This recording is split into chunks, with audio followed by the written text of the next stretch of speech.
नमस्कार, राम राम यूट्यूब परिवार को। तो हम सुना रहे हैं आपको करवा चौथ की कथा। बहुत समय पहले की बात है। एक साहूकार के 7 बेटे और एक उनकी बहन करवा थी। सभी सातों भाई अपनी बहन से बहुत ही प्यार करते थे, यहाँ तक कि वे पहले उसे खाना खिलाते और बाद में स्वयं खाते थे। एक बार उनकी बहन ससुराल से मायके आई हुई थी। शाम को भाई जब अपना व्यापार व्यवसाय बंद करके घर आए तो देखा उनकी बहन बहुत ही व्याकुल थी। सभी भाई बहन खाना खाने बैठे और अपनी बहन से भी खाना खाने का आग्रह करने लगे, लेकिन बहन ने बताया कि आज वह चौथ का निर्जल व्रत है, वह खाना सिर्फ चंद्रमा को देकर ही खाएगी, उसे अर्घ देकर ही खा सकती है। क्योंकि चंद्रमा अभी तक नहीं निकला, इसलिए वह भूख प्यास से व्याकुल हो उठी। सबसे छोटे भाई को अपनी बहन की हालात देखी नहीं जाती और वह दूर पीपल के पेड़ पर एक दीपक जलाकर चलने की ओट में रख देता है। दूर से देखने पर वह ऐसा प्रतीत होता है कि जैसे चतुर्थी का चांद उदित हो रहा हो।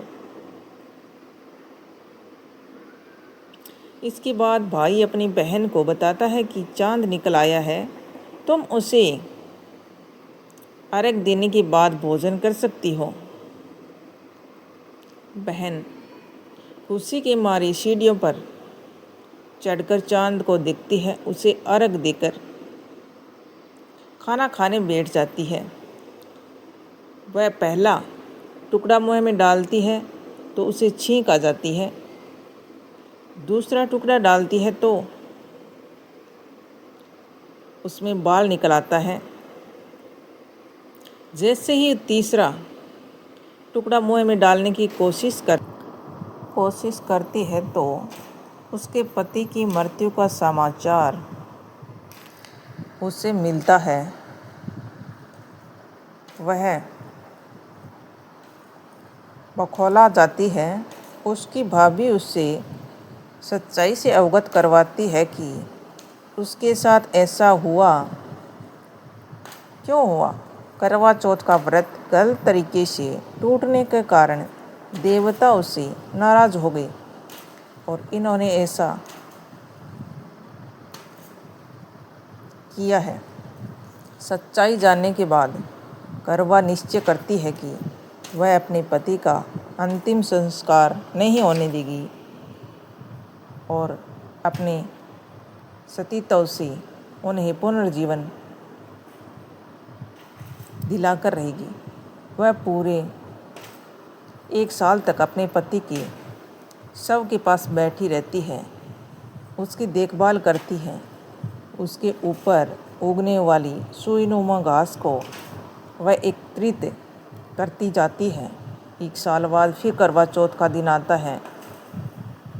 भाभियाँ उसे आशीर्वाद लेने आती है तो उसे प्रत्येक भाभी से यम सुई ले लो, पिए सुई दे दो, मुझे भी अपनी जैसी सुहागिन बना दो, ऐसा आग्रह करती है। लेकिन हर बार भाभी उसे अगली भाभी से आग्रह करने का कह के चली जाती है। इस प्रकार जब 6ठे नंबर की भाभी आती है तो करवा उससे भी यही बात दोहराती है। यह भाभी उसे बताती है कि चूंकि सबसे छोटे भाई की वजह से उसका व्रत टूटा है, अतः उसकी पत्नी में ही शक्ति है कि वह तुम्हारी पति को दोबारा जीवित कर सकती है। इसलिए जब वह आए तो तुम उसे पकड़ लेना और जब तक वह तुम्हारे पति को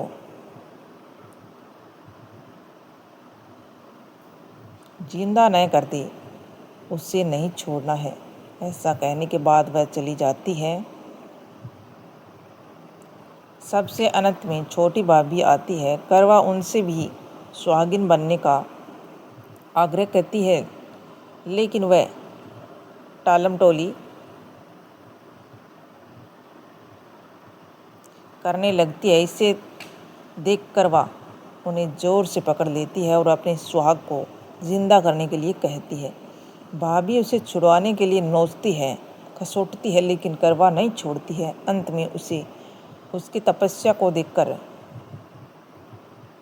भाभी पसीज जाती है और अपनी छोटी अंगुली को चीरकर उसमें से अमृत उसके पति के मुंह में डाल देती है। करवा का पति तुरंत श्री गणेश कहता हुआ उठ बैठता है। इस प्रकार प्रभु कृपा से उसकी छोटी भाभी के माध्यम से करवा को अपना सुहाग वापस मिल जाता है। श्री गणेश माँ गौरी जिस प्रकार करवा को चिर सुहाग का वरदान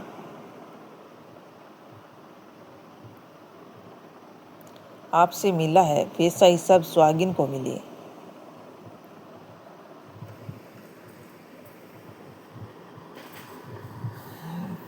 तो ऐसा सुहाग सभी मेरी बहनों को मिले। तो ये वाला आप लोगों को मेरा वीडियो कैसा लगा कमेंट में ज़रूर बताना।